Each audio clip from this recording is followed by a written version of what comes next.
Hi friends, எல்லோரும் எப்படி இருக்கீங்க? நல்லா இருப்பீங்க. பேசும் கிரகங்களிலிருந்து உங்கள் நித்யா ராஜேந்திரன். இந்த பதிவில் விருச்சக ராசி 2026 எப்படி இருக்கும் அப்படின்னு சொல்லி நம்ம பார்க்க போகிறோம். விருச்சக ராசியில் இருக்கிற விசாக நட்சத்திரத்துக்கு நம்ம போன பதிவிலேயே பார்த்துட்டதுனால இந்த பதிவில் அனுஷம் மற்றும் கேட்டி நட்சத்திரக்காரர்களுக்கு பார்க்க போகிறோம்.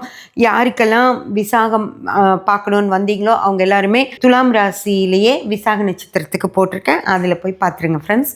விருச்சக ராசி அனுஷ நட்சத்திரக்காரர்களுக்கு 2026 எப்படி இருக்கும் அப்படின்னு சொல்லி பார்த்தீங்கன்னா, அனுச நட்சத்திரக்காரர்களுக்கு இந்த 5வது மாதம் உத்திரட்டாதியிலிருந்து ரேவதிக்குள்ளே சனி போகிற வரைக்கும் மட்டுமே நல்லா இருக்குது ஃப்ரெண்ட்ஸ். ஒரு 5 மாத காலங்கள் 2026 மே மாதம் வரைக்கும் இவங்களுக்கு நல்லா இருக்குது அனுஷ நட்சத்திரக்காரர்களுக்கு. அதுக்கு மேலே பார்த்தீங்க அப்படின்னா குருவும் சரி ராகு கேதுக்களும் சரி இவங்களுக்கு சரியான இடத்துல இல்லை. சனி மட்டுமே 10ஆம் பாவத்தில் இருந்து 10ஆம் பாவம் அப்படின்ற கர்மஸ்தானத்தில் இருந்து 11ஆம் பாவம்ங்கிற லாபஸ்தானத்துக்கு போகிறாரு ஃப்ரெண்ட்ஸ். அதனால் சனி மட்டுமே இவங்களுக்கு நல்லது செய்யக்கூடிய இடத்துல இருக்காரு தவிர மற்ற குருவும் சரி ராகு கேதுவும் சரி இவங்களுக்கு நல்லது செய்கிறதுக்கான இடத்துல இல்லாததுனால இவங்க அனுஷ நட்சத்திரக்காரர்கள் கொஞ்சம் அடக்கி வாசிக்கிறது நல்லது. பணம் வந்தாலும் அதிகமாக செலவழிச்சிடாதீங்க, பத்திரப்படுத்தி வச்சுக்கோங்க. அதே போல் உடல் நலத்தில் கண்டிப்பாக கவனம் தேவை.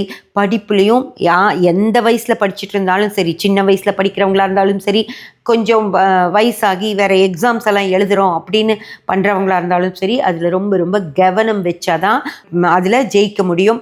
அதே போல் விபத்துக்கள் அந்த மாதிரியான விஷயங்களையும் ரொம்ப ரொம்ப கவனமாக இருந்துக்கிறது நல்லது. ஏதாவது அதே போல் திருட்டு கொடுக்கறது அப்படின்ற விஷயமும் உங்களுக்கு நடக்கும் ஃப்ரெண்ட்ஸ். கையில் இருக்கிறது பணமாவோ சின்ன பொருட்களோ திருடு போகிறதுக்கான வாய்ப்பு இருக்கும். அதனால் ரொம்ப ரொம்ப கவனமாக இருங்க.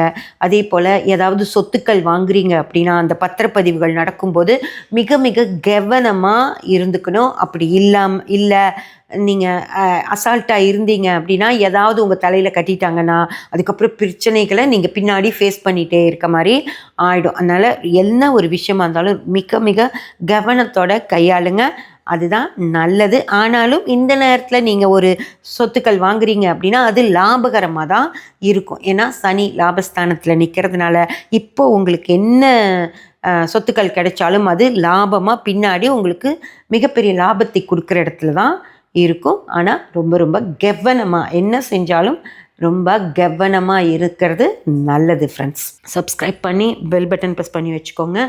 அப்போ தான் நான் போடுற எல்லா பதிவுகளும் உங்களுக்கு கிடைக்கும். லைக் பண்ணி ஷேர் பண்ணி கமெண்ட் பண்ணிங்கன்னா எனக்கு சப்போர்ட்டிவாக இருக்கும் ஃப்ரெண்ட்ஸ். Thank you friends.